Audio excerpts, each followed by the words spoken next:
దాటి ప్రయత్నిస్తే మాత్రం తోకలు కట్ చేస్తామని చెప్పి కూడా ఈ సందర్భంగా హెచ్చరిస్తా ఉన్నాం. ఒళ్ళు దగ్గర పెట్టుకొని పనిచేయాలా, ప్రజాహితం కోసం మాట్లాడండి, ప్రజలకు అవసరమైనటువంటి కార్యక్రమాల గురించి మమ్మల్ని నిలదీయండి, మేము చేయడానికి సిద్ధంగా ఉన్నాం. మా నియోజకవర్గాల్లో ఎవరికి ఎటువంటి సమస్య వచ్చినా కూడా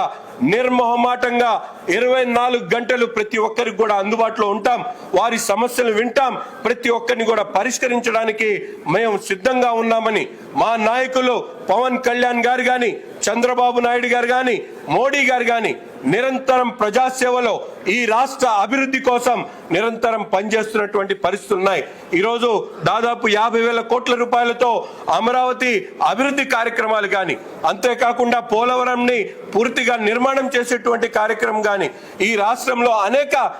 కంపెనీలను పెట్టుబడులు పెట్టేటువంటి విధంగా ముందుకు తీసుకొని వచ్చేటువంటి ప్రయత్నం, సామాజికంగా ప్రతి ఒక్క వర్గానికి కూడా వడ్డేర్లకు సంబంధించి క్వారీల్లో ఇచ్చేటువంటి కార్యక్రమం కానీ, అలాగే గౌడ సోదరులకు సంబంధించి వైన్ షాపుల్లో వాళ్ళకి ఇచ్చేటువంటి బెనిఫిట్స్ కానీ, చేనేత కార్మిక వర్గాలకు సంబంధించినటువంటి బెనిఫిట్స్ కానీ, అలాగే అనేక వర్గాలకు ఈరోజు వెన్నుదన్నుగా నిలుస్తున్నటువంటి ప్రభుత్వం ఈ కూటమి ప్రభుత్వాన్ని